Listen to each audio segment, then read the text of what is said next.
ॐ अज्ञानतिमिरान्धस्य ज्ञानाञ्जनशलाकया चक्षुरुन्मिलितं येन तस्मै श्रीगुरवे नमः। वन्देऽहं श्रीगुरो श्रीयुत्पदकमलं श्रीगुरून् वैष्णवांश्च श्रीरूपं साग्रजातं सहगण रघुनाथान्वितं तं सजीवं साद्वैतं सावधूतं परिजन सहितं कृष्ण चैतन्य देवं श्री राधा कृष्ण पादान् सहगण ललिता श्री विशाखान्वितांश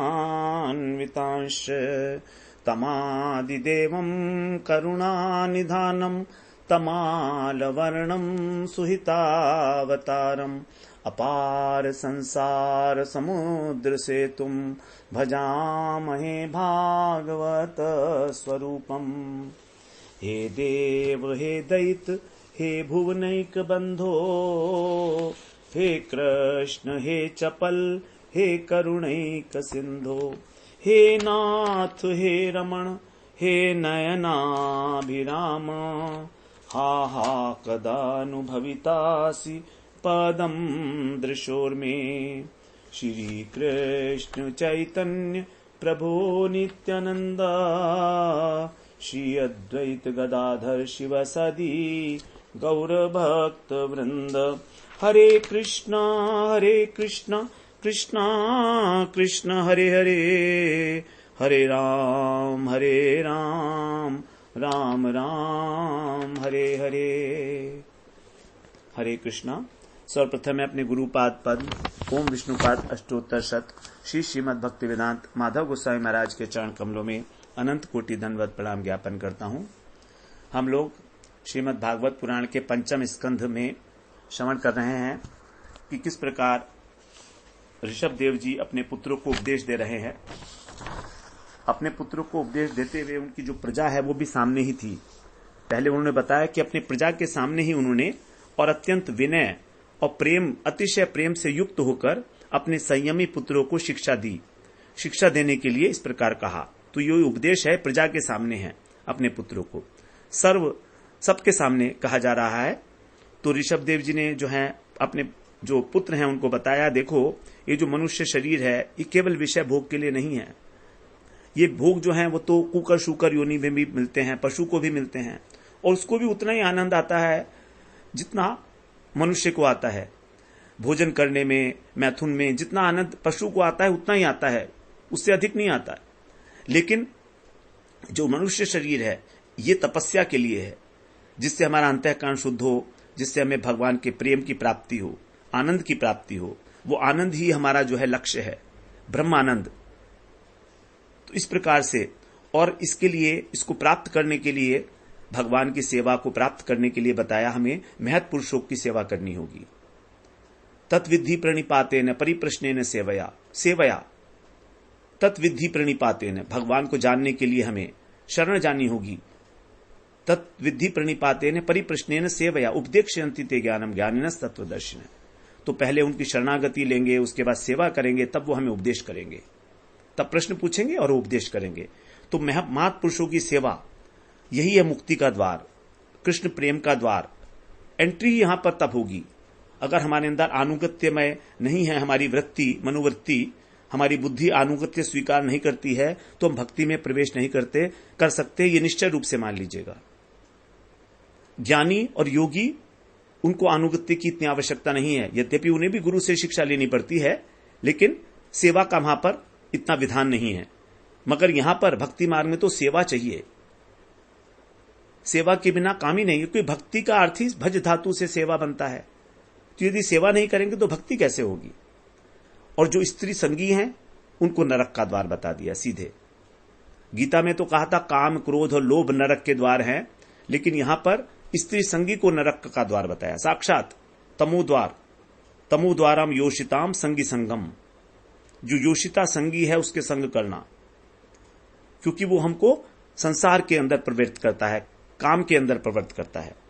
और महापुरुष कौन होते हैं? जो समदर्शी हैं, जो परम शांत हैं, जो किसी प्रकार का क्रोध नहीं करते हैं, सबके हित चिंतक हैं, सदाचार संपन्न हैं। ऐसे ही जो साधु हैं, जो स्वयं साधना कर रहे हैं कृष्ण प्रेम की और दूसरे को कृष्ण प्रेम के लिए प्रेरित करते हैं, अथवा जो केवल कृष्ण प्रेम को ही एकमात्र पुरुषार्थ मानते हैं, जो हमारा पंचम पुरुषार्थ, परम पुरुषार्थ है जीवन का।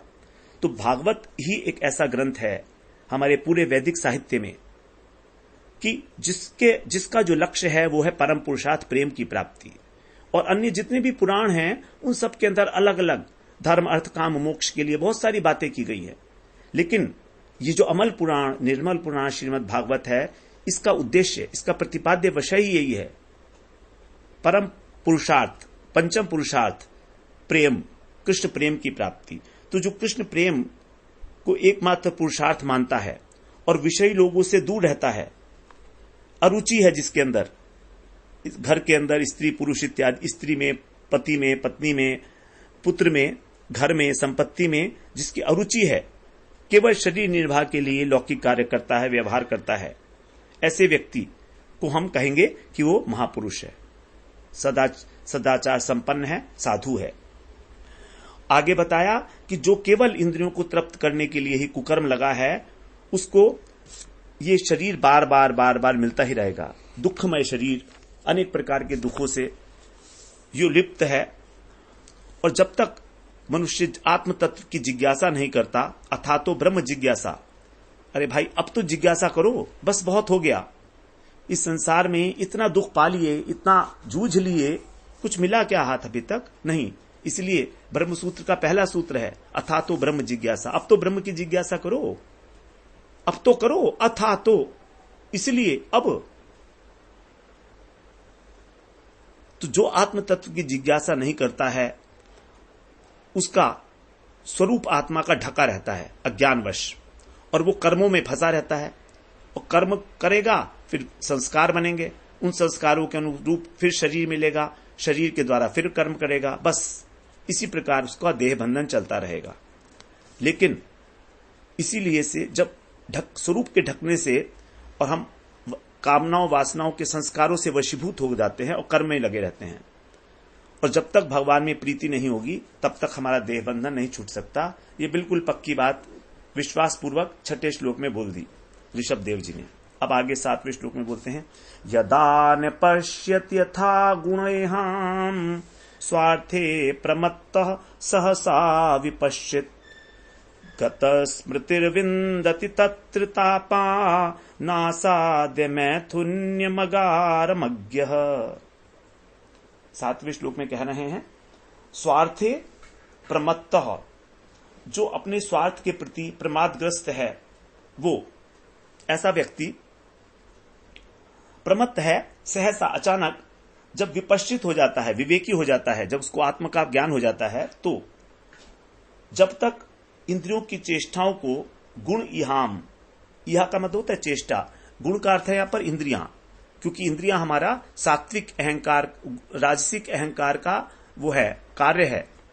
तो राजसिक अहंकार जो है गुण है, तो उस गुण का कार्य होने के कारण यहां पर इंद्रियों को भी गुण कह दिया गया।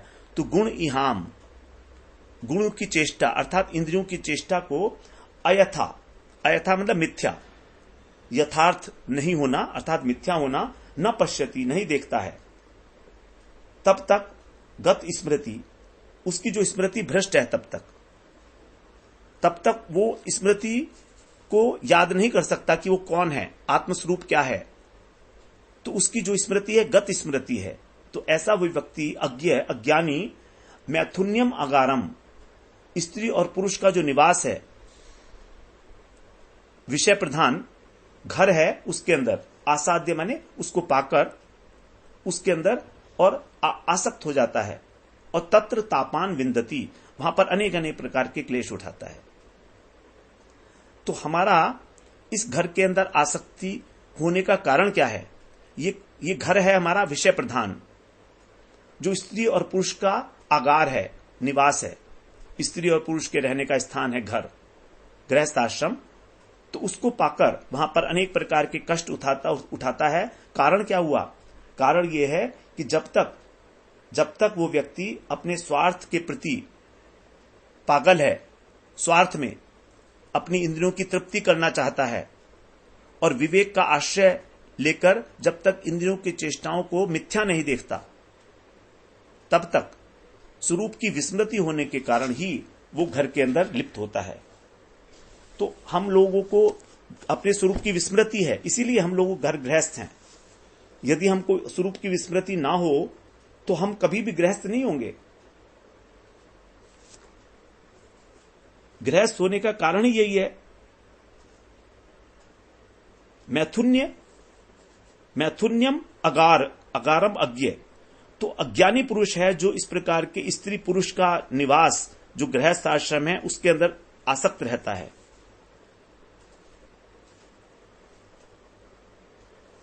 यहां पर बिल्कुल स्पष्ट बात बताई है कि स्वरूप की विस्मृति ही हमको गृहस्थ आश्रम के अंदर आसक्त कर देती है। जैसे जैसे हमें गुरु पदाश्रय करके भजन करके स्वरूप का ज्ञान होने लगता है, हमारा जो घर का बंधन है, जो आसक्ति है, वो धीरे धीरे कम होती जाती है। तो जब तक हम विषय भोग को मिथ्या नहीं समझते, इन इंद्रियों के द्वारा जो किया जा रहा है, और इस सब का कारण है प्रमाद, केवल प्रमाद। द बेसिक जो रूट है इसकी वो यहां पर बताई कि क्या है, प्रमाद, स्वार्थ और प्रमाद। स्वार्थ के वशीभूत होकर प्रमादी बनकर, असावधानी, तमोगुणी वृत्ति, तो इसीलिए उसको स्वरूप की विस्मृति हो जाती है और उसे ऐसा लगता है कि हमारे भीतर तो कुछ है ही नहीं, सब कुछ बाहर ही बाहर है। विषय है, विषयों का जंगल है बाहर और दिखाई भी दे रहा है, सारे विषय बाहर ही हैं हमसे, इसलिए कहता है मुझको ये चाहिए, मुझको ये चाहिए, मुझको ये चाहिए। गृहस्थ आश्रम में क्या है, केवल चाहिए ही चाहिए। घर का मतलब होता है जो ग्रहण करता है। वहां पर कोई भी चीज ले आओ अब वो ग्रहण हो जाएगी, क्योंकि पता नहीं कब जरूरत पड़ जाए। एक गृहस्थ व्यक्ति सब चीजों को जोड़कर रखता है। क्यों रखता है? इसीलिए कि पता नहीं किस चीज की जरूरत पड़ जाए। तो वहां पर कर्तव्य है गृहस्थ का कि सभी चीजों का संग्रह करो। सर्व संग्रह कर्तव्यम, कर्तव्य है ये गृहस्थ के अंदर। और जितने संग्रह होगा उतनी ही हमारी आसक्ति बढ़ेगी घर के अंदर। तो इसका कारण है कि हम अपने अंदर की जो चीजें हैं उसको नहीं जानते कि हमारे अंदर भी कुछ है। हम सोचते हैं सब कुछ बाहर ही है। मकान में सुख है, स्त्री में सुख है, बेटे में सुख है, धन में सुख है, ये मानते हैं हम। लेकिन जो अंदर बैठा हुआ भगवान है उसके प्रति हम उदासीन हैं। आत्मा की वृत्ति के प्रति हम उदासीन हैं। तो जब तक हम अंदर बैठे हुए भगवान को नहीं देखते, अपने अंदर आत्मा को, परमात्मा को नहीं देखते, तब तक हमारे को कष्ट ही कष्ट मिलते रहेंगे। कष्ट क्या है? अनेक प्रकार के कष्ट, आध्यात्मिक, आदि भौतिक और आदि दैविक, ये सब कष्ट। तो ये केवल इसका कारण है ग्रहासक्ति, ग्रह में आसक्ति, जिसको यहां पर कहा मैथुन्य आगार, गृहस्थ धर्म के अंदर, क्योंकि उसकी स्मृति गत है, गत स्मृति है, विगत स्मृति। आगे 8वें श्लोक में बोलते हैं, पुंसः स्त्रिया मिथुनी भावमेतम तयोर्मिथो हृदय ग्रंथि माहु अतो ग्रह क्षेत्र सुताप्त वित्तैर जनस्य मोहयम अयम अयम अहम ममेति। देखिए यहां पर जो उपदेश करता है वो पिता हैं, वो खुद गृहस्थ हैं, अपने पुत्रों को उपदेश दे रहे हैं। ऋषभ देव यहां पर गृहस्थ आश्रम के अंदर हैं अभी। तो गृहस्थ आश्रम में होते हुए भी किस प्रकार से वो उपदेश दे रहे हैं, ये इसको हम लोग जरा थोड़ा सा अप्रिशिएट करें, समझें। जागरूक हैं। यदि हम भी जागरूक हो जाएंगे तो गृहस्थ आश्रम अपने आप में कोई दुविधा नहीं है, लेकिन इसमें किस प्रकार से रहा जाए ये हमें जानना होगा। भजन कैसे किया जाए इस पे रहकर भी, यही तो बहादुरी है। जिन्होंने घर छोड़ दिया वो क्या बहादुरी है? वो तो छोड़ के चले गए, और हो सकता है उनकी आसक्ति भी हो घर बनाने में, और घर बना भी लेते हैं जो छोड़ के चले जाते हैं। तो बहादुरी जो है वो इसी में ही है कि हम घर में रहते हुए भगवान का भजन करके भगवान को प्राप्त करें। भागवत में इसी प्रकार के अधिकतर दृष्टांत हमको मिलेंगे। सभी गृहस्थ आश्रमी हैं। पृथु महाराज की चर्चा हुई, प्रियव्रत महाराज की चर्चा हुई, सबने विवाह किए हैं। प्रचेताओं ने विवाह किया, जबकि उनको तो विरक्ति थी तो भी। तो भागवत यही विशेषता है भागवत की। गृहस्थ आश्रम में रहते हुए हमको भगवत प्राप्ति कराने वाला ग्रंथ है ये। इसको सुनते सुनते ही हमारे हृदय के अंदर जो है हमारी ग्रंथि जो है छिन्न भिन्न हो जाती है। हृदय के अंदर जो आसक्ति की ग्रंथि है वो। तो 8वां श्लोक बड़ा इंपॉर्टेंट है, इसको अच्छी प्रकार से समझेंगे हम। पुंसः स्त्रिया मिथुनी भावमेतम, यहां कह रहे हैं कि पुंसः स्त्रिया, पुरुष और स्त्री का जो मिथुनी भाव है अर्थात दाम्पत्य बंधन, इन दोनों का जो परस्पर में दाम्पत्य भाव है, इसको एतम माने इसी को, तयो मिथः, मिथ का मतलब होता है परस्पर, तो इन दोनों की जो परस्पर है इसको क्या कहा गया है, हृदय ग्रंथिम आहु। जो पंडित लोग हैं इसको कहते हैं कि हृदय की ग्रंथि है। हृदय की एक ग्रंथि तो है चित जड़ ग्रंथि, चित और जड़ ग्रंथि, अर्थात अपने शरीर को ही आत्मा मानना, ये तो पहली ग्रंथि है जो मूल है। लेकिन जो दूसरी स्थूल ग्रंथि है ये भी दुर्भेद्य है, इसको भी भेदना बहुत मुश्किल है। ये ग्रंथि है दूसरी, हृदय ग्रंथिम आहु। तो जो परस्पर उन दोनों का प्रेम है, दाम्पत्य बंधन, ये अतः ग्रह क्षेत्र जो घर है हमारा वो सुप्त आप्त, सुत का मतलब पुत्र, आप्त माने गुरुजन, जो आप्त जन है हमारे, वित्त माने धन, अयम मम, यह मैं हूं, और मम माने यह मेरा है। इति, इस प्रकार, अयम जनस्य, यह लोगों का मोह होता है। तो मोह की परिभाषा क्या है कि ये मैं हूं और ये मेरा घर है, ये मैं हूं और ये मेरा धन है, ये मेरी स्त्री है, ये मेरा परिवार है, ये मेरा बैंक बैलेंस है, ये सारी चीजें, यही है मोह। तो इसी कारण स्त्री और पुरुष की ग्रंथि होने के कारण, हृदय ग्रंथि इतनी मजबूत है, इसी कारण हमको मोह होता है। दाम्पत्य बंधन जो है यही मोह का कारण है। तो इन स्त्री और पुरुष के मिलने से कितनी बड़ी एक घटना घट जाती है, उसको हम लोग समझने का प्रयास करते हैं।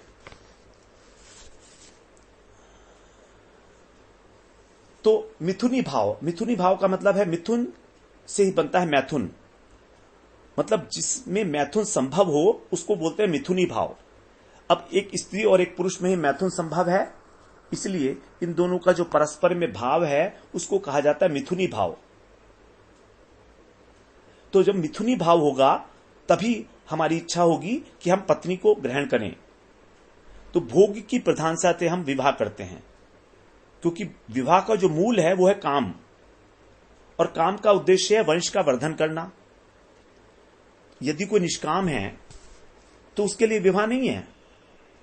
भगवान ने भी विवाह किए, यहां देखते हैं पृथु महाराज ने भी विवाह किए, ये सब भगवान का एक लीला है। तो ऋषभ देव ने भी विवाह किया, ये तो भगवान के अवतार हैं, अंशावतार हैं। कृष्ण ने भी किया, राम ने भी किया, लेकिन ये सब उनकी लीला है। अब यदि हम देखें तो कृष्ण और रुक्मिणी का जब विवाह हुआ तो सबसे पहले कौन आए थे, प्रद्युम्न जी आए थे। प्रद्युम्न जो है कामदेव का अवतार है। तो इस मिथुनी भाव के कारण ही जब हमारे अंदर ये मिथुनी भाव होता है तभी पुरुष को जो है विवाह करना पड़ता है। अब विवाह के समय स्त्री और पुरुष इन दोनों की गांठ जोड़ी जाती है पंडित के द्वारा। जो पुरोहित होता है, जो पूजा कराता है, वो जो स्त्री का उपवस्त्र है उसकी ओढ़नी होती है, और पुरुष का जो दुपट्टा है उसमें बांध दिया जाता है उसके द्वारा। तो आज मतलब अब कपड़े की एक गांठ बांधी जाती है, ये व्यवहारिक सी बात हुई, ये कर्म है, कर्म कांड है। कपड़े की गांठ लगा दी और फिर जब प्रोसेस पूरी हो गई तब उसको खोल भी देते हैं। तो दिखाने के लिए, एक भाव क्रिएट करने के लिए है, समाज को दिखाने के लिए कि भाई अब आप दो नहीं हो, अब आप दोनों मिलकर एक हो गए हो, अर्थात एक का अपमान दूसरे का अपमान हो गया है। तो परस्पर एक दूसरे की खुशी का, एक दूसरे के सुख का ध्यान करके और आप लोग जीवन यापन करो। तो अब तुम परस्पर हो गए हो, मिथ हो गए हो। मिथ का मतलब परस्पर, मिथ से बना है मिथुनी भाव, और उसी से बना है मैथुन। मिथ का मतलब होता है परस्पर। तो पति पत्नी जो हैं, जब उनकी कपड़े की गांठ बांध दी गई, लेकिन होता क्या है, होता यह है कि वो एक दूसरे से हृदय की गांठ बांध लेते हैं, इसी को बोलते हैं हृदय ग्रंथि। अब ये जो गांठ है, हृदय की गांठ, ये दिखती नहीं है। जो कपड़े की गांठ थी वो तो खोल दी गई, लेकिन जो हृदय की गांठ है वो बंध गई। अब पति ऑफिस में बैठा है तो भी उसको पत्नी की याद आ रही है, तो पत्नी के हृदय में पति आ गया और पति के हृदय में पत्नी आ गई। ये एक ऐसी गांठ बंध गई जो अब खुलेगी नहीं कभी। और इसी के कारण मनुष्य जो है अनेक प्रकार के संग्रह करता है। घर चाहिए, पत्नी आ गई तो, खेत चाहिए, जमीन चाहिए, जायदाद चाहिए, धन चाहिए, संबंधी चाहिए। तो इस प्रकार से उसका जो मोह है वो बढ़ता चला जाता है। अब यदि ये हृदय की गांठ नहीं जोड़ी होती तो फिर ये वस्तुएं नहीं होती, और ये वस्तुएं नहीं होती तो फिर मोह भी नहीं होता। तो जब बाहर की वस्तुएं हमारे हृदय के अंदर आ गई तो ये समझ लो मोह हो गया। तो जिससे भी हम अपने हृदय की गांठ जोड़ लेते हैं, पत्नी में ही सबसे ज्यादा होती है हमारी, उसके बाद फिर संतान में, धन में, घर में हो जाती है। तो इस प्रकार से ये हृदय ग्रंथि है, और ये एक ऐसी ग्रंथि है जो छूटती नहीं है। ये हमको मुंह में डाल देती है पूरी प्रकार से। जनस्य मोह, व्यक्ति के मोह का कारण, यदि हमें मोह है किसी पदार्थ में तो हम उस वस्तु को दूसरे को नहीं देते हैं। मोह क्या है? यहां पर कह रहे हैं मोह अयम अहम ममेति, अयम अहम मम एति इति, कि ये मैं हूं और ये मेरा है, यही मोह है। जब हम यज्ञ करते हैं तो उसमें कहा जाता है इंद्राय स्वाहा इदम न मम, इदम न मम, अर्थात ये मेरा नहीं है, इदम न मम, ये मेरा नहीं है। आहुति के बाद कहा जाता है प्रत्येक। तो जो मेरा नहीं है उसका ही त्याग हो सकता है। तो जो अहंता और ममता है ये हमारी नहीं, ये संसार है, और इसका त्याग करना है हमको, क्योंकि ये हमारे स्वरूप में नहीं है, ये ऊपर से आरोपित की गई हैं उस हृदय ग्रंथि के द्वारा। और इसी कारण पूरा महाभारत हुआ, जब धृतराष्ट्र ने कहा कि मामका पांडवाश्चैव, मेरे और पांडु पुत्रों ने क्या किया, तो वहां पर उसके हृदय के अंदर मोह है अपने पुत्रों के प्रति। वो पांडवों को अपना समझता ही नहीं है, वो सोचते हैं ये पांडु के पुत्र हैं और ये मेरे हैं। तो इस ममता के कारण ही हमारी भेद दृष्टि आ जाती है, भेद दृष्टि, समदर्शिता खत्म हो जाती है। जो साधुओं का गुण कहा गया समदर्शी है। तो इस प्रकार जो ममत्व है ये केवल मानने का विषय है, केवल मान्यता मात्र है ममता। यदि मान लिया तो ममता है, नहीं माना तो ममता नहीं है। तो इस प्रकार से हमने अपने पुत्र में, अपनी पत्नी, अपने परिवार में, जो धन में जो ममता है हमारी, जो आसक्ति है, वो हमारी मान्यता मात्र है। मम अहम इति भाव, ये मैं हूं और ये मेरा है। इस प्रकार से यहां पर मोह के विषय में बताया। तो ये जो स्त्री पुरुष का भाव है, इसी के कारण हमको मोह हो जाता है। आगे 9वें श्लोक में बोलते हैं, यदा मनोहृदय ग्रंथिरस्य कर्मानुबद्धो दृढ़ आश्लथेत तदा जनः संपरिवर्तते स्मान मुक्तः परम याति अतिहाय हेतुम।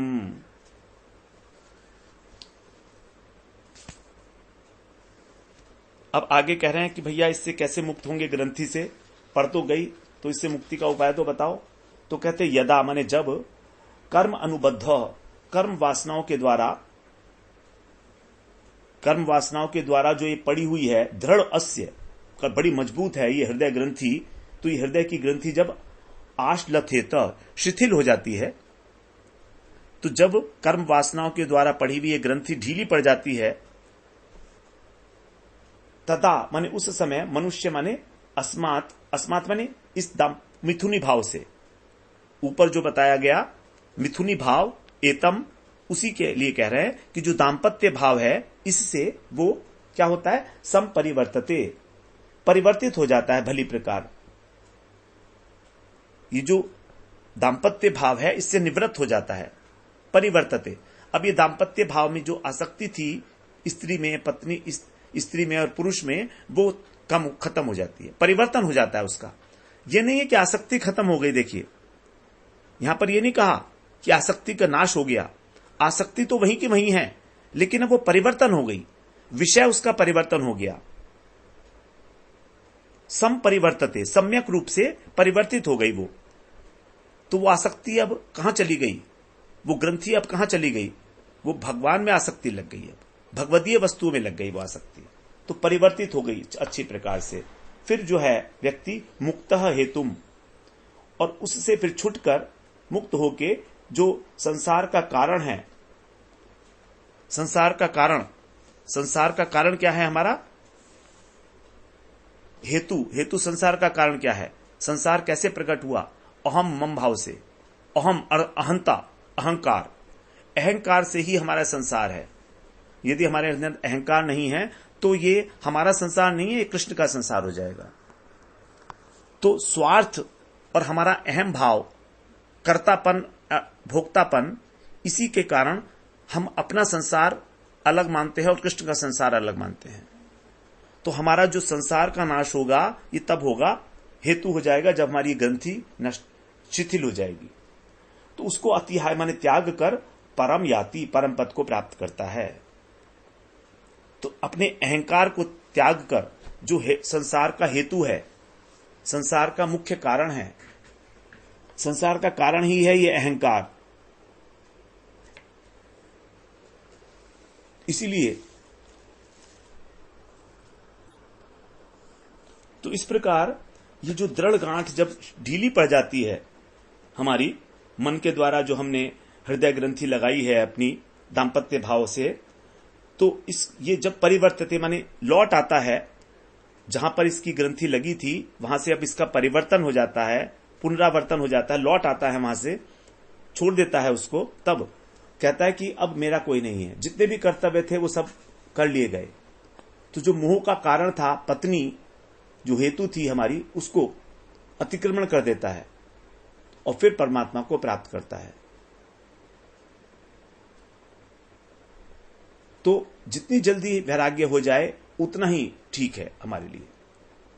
तो ये जो ग्रंथि है ये जब शिथिल हो जाए, क्योंकि ग्रंथि हमने स्वयं ही लगाई है, ये कहीं बना के नहीं आई गांठ कि किसी और ने लगाई हो, ये तो हमारी गांठ बनाई हुई और झूठी है, मिथ्या है। कितना ही श्रवण कर लो, कितना ही सुन लो, कितना ही भजन कर लो, ये गांठ और मजबूत होती चली जाती है। कहते हैं कि हम अपनी पत्नी के साथ ही भजन करेंगे, पत्नी भजनशील हो या ना हो, और नहीं विवाह भी नहीं हुआ है तो सोचते हैं कि चलो विवाह कर लेते हैं, उसके बाद साथ साथ भजन करेंगे। तो ऐसा कभी हुआ है क्या? लेकिन ऐसा सोचते हैं, ये पुरानी वासनाएं हैं, प्रारब्ध है। तो भागवत में यदि हम पढ़कर भी कृष्ण प्रेम को यदि हमने नहीं समझा और हम इस गृहस्थ में ही उलझते चले गए तो हमने क्या सुना? केवल भागवत के अंदर ही ऐसा है, और ये प्राप्ति होती है गुरु कृपा से। श्रवण तो सब करते हैं, लेकिन जो गुरु कृपा होती है उसको ही वास्तव में समझ में आता है, उसी की ग्रंथि ढीली होती चली जाती है। केवल कृपा से ही जो ग्रंथि टूटती है, अपने आप से नहीं टूटती। अपने आप से प्रयास तो किया जाता है भजन साधन करने का, श्रवण कीर्तन स्मरण इत्यादि, लेकिन ग्रंथि जो टूटती है वो कृपा से ही टूटती है। आगे अब 10वें श्लोक में बताते हैं, हंसे गुरौ मयि भक्त्यानुवृत्त्या वितृष्णया द्वंद्व तितिक्षया च सर्वत्र जन्तोरव्यसनावगत्या जिज्ञासया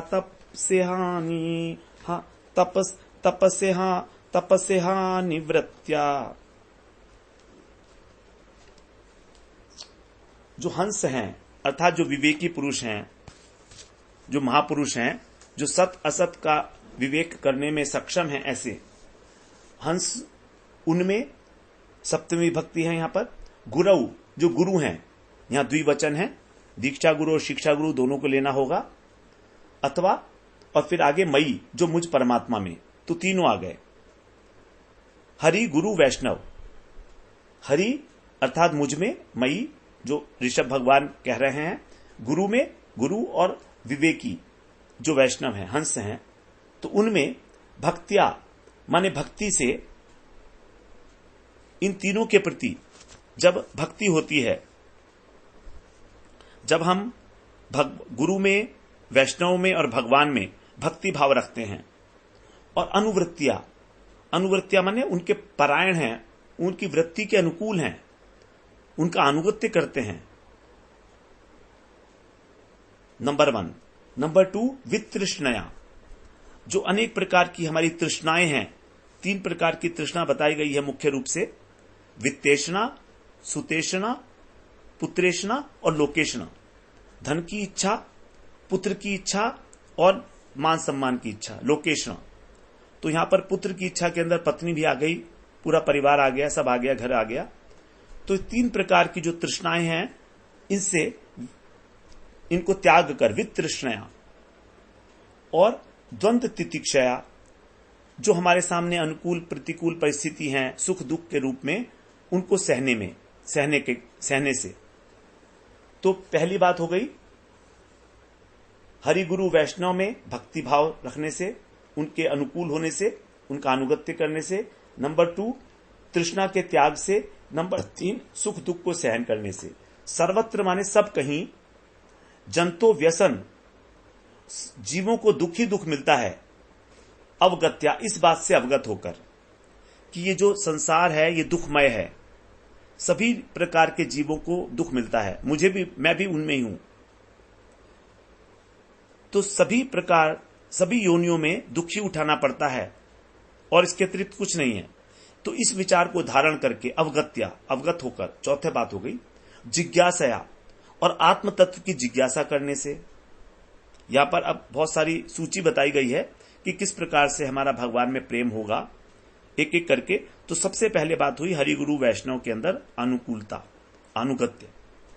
10, 11, 12 इन सब श्लोकों के अंदर 13वें श्लोक तक यही है। 10 से लेकर 13वें तक अनेक अनेक प्रकार के जो साधन हैं वो बताए गए हैं। तो यहां पर सबका अन्वय एक साथ ही होगा, इनका 10, 11, 12, 13 का। तो पहली बात हो गई हरिगुरु वैष्णव में भक्ति से, नंबर 1। नंबर 2, तृष्णा के त्याग से। नंबर 3, सुख दुख को सहने से। नंबर 4, सभी जीवों को दुख मिलता है, इस प्रकार का भाव धारण करके, इस जानकारी से। नंबर 5, आत्म तत्व की जिज्ञासा से। नंबर 6, तपस्या से। नंबर 7, इहा निवृत्तिया, सब प्रकार की कामनाओं को छोड़कर। इहा माने होता है, इहा माने इच्छा, तो इन इच्छाओं को सकाम कर्म के त्याग से। अब आगे कह रहे हैं 11वें श्लोक में, मत कर्म भिर्मत कथयाच नित्यम मद्देव संगाद गुण कीर्तनान में निर्वैर साम्योपशमेन पुत्रा जिहासया देह गेहात्म बुद्धे। अब 8वां बता रहे हैं, हे पुत्रों, मत कर्म भी, मेरे लिए ही काम करने से और नित्य मेरी कथा सुनने से। नित्यम मत कथया। 10वां पॉइंट, मत देव संगात, मेरे भक्तों के संग से। मैं गुण कीर्तनात्, मेरे गुणों का कीर्तन करने से। 11वां हो गया। 12वां हो गया, निर्वैर है, किसी से शत्रुता न करने से। 13वां, साम्य, समत्व बुद्धि से। 14, उपशम, वैराग्य पूर्वक। 15वां, देह गेहे आत्मबुद्धे जिहासया, शरीर और घर में आत्मबुद्धि के त्याग करने से। ये 16 पॉइंट यहां पर आए। तो पहले वे आए थे 7 और इसमें आ गए अब 9। इस प्रकार से सारे साधन बताए जा रहे हैं। We can count it, we are counting it, count कर ही रहे हैं हम। आगे कह रहे हैं, अध्यात्म योगेन विविक्त सेवया प्राणेन्द्रियात्माभिजयेन संध्र्यक सच्छ्रद्धया ब्रह्मचर्येण शश्वत असंप्रमादेन यमेन वाचाम। 17वां है अध्यात्म योग से। 18वां है विविक्त, एकांत सेवन से। 19वां है सम्यक प्राण इंद्रिय, सभी प्रकार से प्राण इंद्रिय और आत्म का मतलब मन को अभिजयन, जीतने से। 20वां। 21वां हो गया सात्विक श्रद्धा से। 22वां हो गया शाश्वत ब्रह्मचर्येण, निरंतर ब्रह्मचर्य का पालन करने से। 23वां है असंप्रमादेन, प्रमादहीनता से। और 24वां हो गया वाचाम यमेन, वाणी का संयम करने से। 24 साधन यहां पर अभी तक बताए जा चुके हैं, जिसमें सबसे पहला साधन था हरि गुरु वैष्णव में भक्ति से। अब अगले 13वें श्लोक में कह रहे हैं सर्वत्र मदभाव विचक्षणेन ज्ञानेन विज्ञान विराजितेन योगेन धृत्युद्यम सत्वयुक्तो लिंगम व्यपोहेत कुशलोहमाख्यम। 24 हो गए। 25वां है सर्वत्र मद भाव विचक्षेण, सभी मेरी सब जगह पर मेरी ही सत्ता देखने से। 26वां विराजित विज्ञान विराजितेन ज्ञानेन, अनुभव ज्ञान सहित, विज्ञान माने अनुभव, विराजितेन माने उसके सहित, ज्ञान से, तत्व ज्ञान से। 27वां हो गया योगेन, यहां पर अष्टांग योग, योग साधन से। 28वां हो गया धृति उद्यम सत्वयुक्त, 3 प्रकार से युक्त होकर, धृति, उद्योग और सत्व, मनोबल, सत्व का मतलब मनोबल, इससे युक्त होकर 28वां साधन। तो हमारे मन में धैर्य भी हो, उद्योग भी करें हम और मनोबल भी हो। 29वां है कुशल, वही चतुर व्यक्ति है, कुशल है। ऐसा कुशल व्यक्ति अहम आख्यम लिंगम व्यपोहेत, अहम कहे जाना वाला जो लिंग शरीर है उसको व्यपोहेत है, उसको लीन कर दे, उस शरीर से ऊपर उठ जाए, लिंग शरीर से।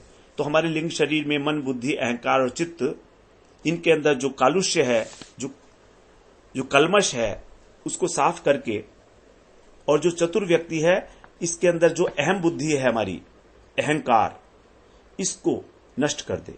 तो हमारा जो मिथ्या अहंकार है, मिथ्या अहंकार कि मैं स्थूल शरीर हूं, मैं सूक्ष्म शरीर हूं, मैं सुखी हूं, मैं दुखी हूं, मैं छोटा हूं, मैं बड़ा हूं, ये इस प्रकार का अहंकार, इसको लीन कर दे, खत्म कर दे।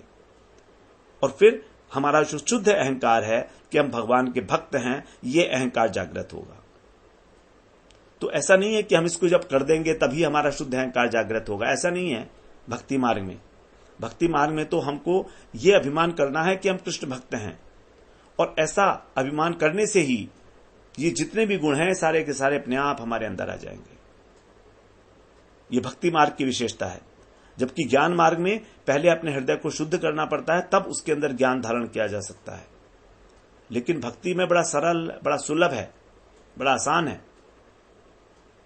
तो इस प्रकार यहां पर हम लोगों ने जो है 28 साधन श्रवण किए। तो वही व्यक्ति जो है चतुर व्यक्ति है, कुशल व्यक्ति है। योग है कर्मसु कौशलम, गीता में कहा भगवान ने। योग क्या है वास्तव में? यह अष्टांग योग नहीं है।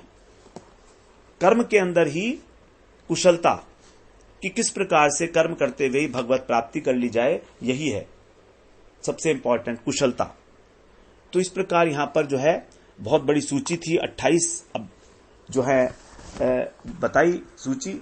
तो सबसे बड़ी जो सबसे पहली जो सूची, सबसे पहले जो आइटम था वो था हरिगुरु वैष्णव के प्रति भक्ति भाव, उनकी सेवा। इसके बाद फिर धीरे धीरे भगवान की कथा, उनका गुणानुवाद, संतों का संग करना, अध्यात्म का अभ्यास, ब्रह्मचर्य पालन, सब में सद भगवत भावना। तो इसका उद्देश्य क्या है? अहंकार को काटना, अपने अहंकार को काटना। जबकि भक्त जो है बड़ी आसानी से अहंकार को काट देते हैं। वो सबको प्रणाम करते हैं, दंडवत प्रणाम कहते हैं, प्रभु जी कहते हैं, साष्टांग दंडवत प्रणाम करते हैं। तो प्रणाम करने का मतलब ही अहंकार कट रहा है। तो इस प्रकार हम लोग आज 13वें श्लोक तक श्रवण किए। अगले श्लोक से फिर 14वें श्लोक में हम लोग प्रवेश करेंगे अगले सत्र में। वांछा कल्पतरुभ्यश्च, 14वां श्लोक बड़ा इंपॉर्टेंट है। वांछा कल्पतरुभ्यश्च कृपा सिंधुभ्येव च पतितानां पावनेभ्यो वैष्णवेभ्यो नमो नमः।